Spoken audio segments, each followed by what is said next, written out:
ஓம் நம சிவாய. இங்கே நீங்கள் காண்பது நாகப்பட்டினம் கடற்கரையாகும்.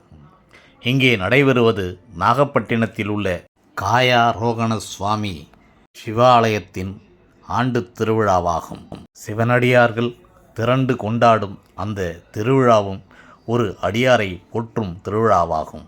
ஈசன் மீது பற்றுறுதி கொண்டிருந்த மீனவ குல அடியார் ஒருவரின் திருவிழா என்பதால் அது கடற்கரையில் நடைபெறுகிறது. கடலில் ஒரு திருவிழா, கலகலவென தங்கமீன் வெள்ளிமீன் பிடிக்கும் திருவிழாவாக மக்கள் படகில் சென்று கடலில் அந்த மீன்களை பிடிக்கும் ஆனந்த சிவ தரிசன விழா, சிவாலய விழா அது. 63 நாயன்மார்களில் நாகப்பட்டினத்தில் வாழ்ந்த ஒரு நாயன்மார்தான் அதிபத்த நாயனார் என்பவர். சிவன் மீது அதிக பக்தி கொண்டிருந்ததாலேயே அவர் அதிபத்தி நாயனார் என்று அழைக்கப்பட்டார். இயற்பெயர் என்னவென்றே தெரியவில்லை. மீனவ குலத்தில் பிறந்த அதிபத்த நாயனார் கடலோடி மீன்பிடிப்பதையே தொழிலாக கொண்டிருந்தார். சிவன் மீதான தனது பற்றை அந்த கடல் தொழில் மூலமாகவே அவர் வெளிப்படுத்தினார். அதாவது கடலில் மீன்பிடிக்கச் செல்லும்போது முதலாக எந்த மீன் கிடைத்தாலும் அந்த மீனை மீண்டும் கடலிலேயே சிவார்ப்பணம் என்று கூறி விட்டுவிடுவார். இதுதான் அவர் சிவன் மீது கொண்டிருக்கும் தனது அன்பை வெளிப்படுத்தும் முறையாக இருந்து வந்தது. மீன்பிடி தொழிலில் என்ன ஏற்ற இறக்கம் இருந்தாலும் சரி, குறைந்தளவே மீன் கிடைத்தாலும் சரி, ஒரே ஒரு மீன் கிடைத்தாலும் சரி, அந்த ஒரு மீனையும் சிவார்ப்பணம் என்று கடலில் விடுவதுதான் அவரது வழக்கமாக இருந்தது.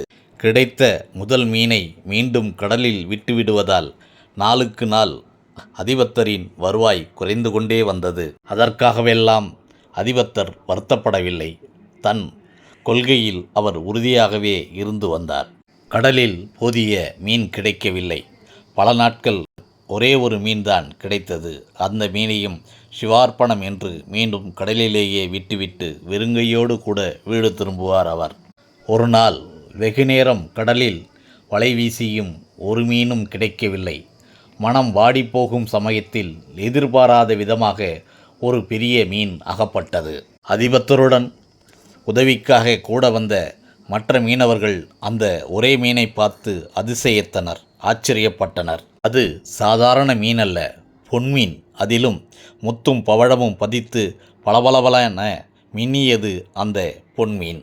அந்த அழகான மீனை விற்றால் பெரும் பொருள் திரட்டலாம், நீண்ட நாள் அது உபயோகத்திற்கு ஆகும் என்பது அவர்களின் கருத்து. ஆனால் அதுவோ முதலாக கிடைத்த மீன்.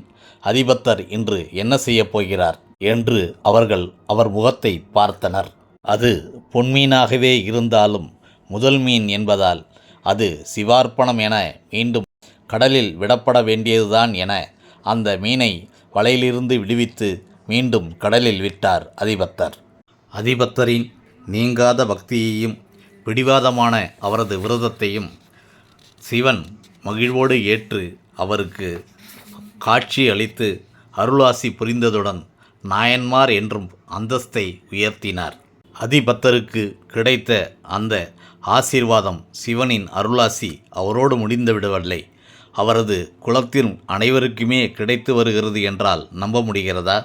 எல்லா சிவஸ்தலங்களிலும் யாராவது இறந்துவிட்டால் இறந்தவரின் உடலை எடுக்கும் வரை கோவில் நடை சாத்தப்படுவதுதான் வழக்கம். ஆனால் நாகப்பட்டினத்தில் அதிபத்தர் வம்சத்தை சார்ந்த மீனவர்கள் யாராவது இறந்தால் அவர்களின் உடலை கோயில் முன் கொண்டு வந்து வைத்து ஈசனுக்கு சாத்தப்பட்ட மாலையில் ஒன்றை வாங்கி அந்த உடலில் போட்டு அதன் பிறகு அங்கிருந்து எடுத்துச் சென்று சுடுகாட்டில் ஈமச்சடங்குகளை செய்வது வழக்கத்தில் இருந்து வருகிறது.